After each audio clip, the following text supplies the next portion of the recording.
আপনাদের দল বিএনপি। এবারের নির্বাচনে জোটবদ্ধ হয়ে অংশ নিচ্ছে বিএনপি। এরই ধারাবাহিকতায় দফায় দফায় রাজনৈতিক সমঝোতার পর 17টি আসন শরিকদের জন্য ছাড় দিয়েছে দলটি।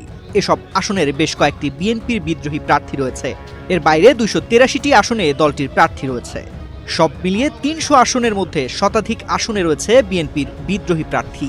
এটি এখন বিএনপির জন্য বড় ধরনের মাথা ব্যথার কারণ। নির্বাচন যত ঘনিয়ে আসছে বিষয়ে মাথা ব্যথা তত বেশি বাড়ছে। এ সমস্যা কতটুকু সমাধান করতে পারবে বিএনপি, নাকি আদৌ এ বিষয়টি সমাধানের কোনো কথা ভাবা হচ্ছে দলের পক্ষ থেকে? জানা গেছে, নির্বাচনে বিজয় নিশ্চিত করতে বিদ্রোহী প্রার্থীদের বাগে আনা সহ নানা কারণে দল থেকে বহিষ্কৃত নেতাকর্মীদের বিষয়ে স্যান্ডেলিনা সো, রূপচর্চায় আভিজাত্য, নতুন পরিকল্পনা হাতে নিয়েছেন তারেক রহমান। এজন্য কৌশল নির্ধারণ করছেন তিনি। দ্রুত সময়ের মধ্যে এ ব্যাপারে পুরোদমে কাজ শুরু করবেন বিএনপি নতুন দায়িত্ব পাওয়া এই চেয়ারম্যান। দলীয় সূত্রে জানা গেছে, যেসব দলের শরিকদের জন্য বিএনপি ছাড় দিয়েছে সেগুলোর মধ্যে বেশিরভাগ ক্ষেত্রে দলের বিদ্রোহী প্রার্থী রয়েছে। এ কারণে অনেকটাই অস্বস্তিতে আছেন শরিক নেতারাও। একদিকে শরিক নেতাদের কর্মী সমর্থক কম, অন্যদিকে বিএনপির পক্ষ থেকে স্থানীয় নেতাকর্মীদের সমর্থন মিলছে না। এমন পরিস্থিতিতে কেউ কেউ তারেক রহমানের দৃষ্টি আকর্ষণ করেছেন। সমস্যা সমাধানে দল প্রধানের কাছে প্রতিকার চান তারা। শেখ হাসিনার শাসনের দীর্ঘ 17 বছর রাজপথের আন্দোলন সংগ্রামে যারা নিবেদিতভাবে বিএনপির পাশে ছিলেন, সেই সব শরিক নেতাদের মূল্যায়ন করতে চায় বিএনপি। এজন্য বিজয় নিশ্চিত করতে প্রয়োজনে সব ধরনের সহযোগিতা করার সিদ্ধান্ত নিয়েছে দলটি। তাই বিএনপির বিদ্রোহী প্রার্থীদের ডেকে ডেকে কথা বলা শুরু করেছেন তারেক রহমান।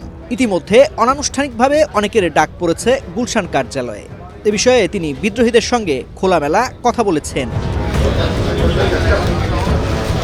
জানা গেছে, তারেক রহমান দলের ত্যাগী ও বিদ্রোহী নেতাদের বিএনপি সরকার গঠন করলে মূল্যায়নের আশ্বাস দিয়েছেন।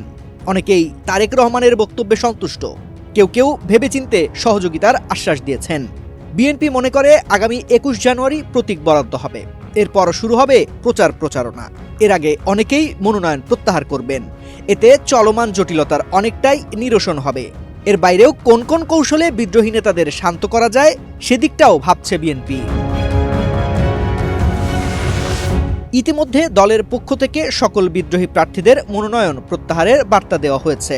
দল আশাবাদী দ্রুত সময়ের মধ্যে বিদ্রোহীরা মনোনয়নপত্র প্রত্যাহার করে জোটের বা দলের প্রার্থীদের হয়ে কাজ করবেন।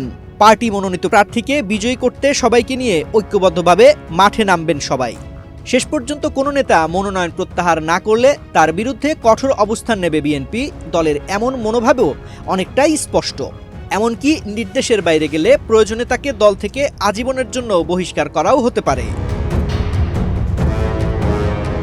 শৃঙ্খলা ভঙ্গসহ নানা কারণে ইতিমধ্যে বিএনপি থেকে যাদের বহিষ্কার করা হয়েছে তাদের ফিরিয়ে আনার কৌশল নিয়েছে দল। অর্থাৎ যাদের অপরাধ সাধারণ তাদের বহিষ্কারাদেশ প্রত্যাহার করে সদস্যপদ ফিরিয়ে দেওয়ার চিন্তা করা হচ্ছে। আগামী নির্বাচনে দল ও জোটের প্রার্থীদের পক্ষে যেন সবাই সকল বিভেদ ভুলে কাজ করতে পারেন, এই চিন্তা থেকেই নতুন এ কৌশল নেওয়া হয়েছে। সাম্প্রতিক সময়ে বেশ কিছু নেতাকর্মীকে দলে ফিরিয়ে আনা হয়েছে। চলতি মাসের মধ্যে বহিষ্কৃত অনেক নেতাই পাবেন দলে ফেরার সবুজ সংকেত। কেউ কেউ স্বেচ্ছায় দলে ফিরতে চেষ্টা তদবির চালিয়ে যাচ্ছেন। যদিও পুরো বিষয়টিকে পার্টির নতুন চেয়ারম্যান তারেক রহমান খুবই ইতিবাচক দৃষ্টিতে দেখার চেষ্টা করছেন। পার্টির অঙ্গ ও সহযোগী সংগঠনের নেতাদের বহিষ্কৃতদের ব্যাপারে ইতিবাচক সিদ্ধান্ত নেওয়ার বার্তা দেওয়া হয়েছে বলে জানা গেছে। তানজির রহমান, বাংলাদেশ প্রতিদিন।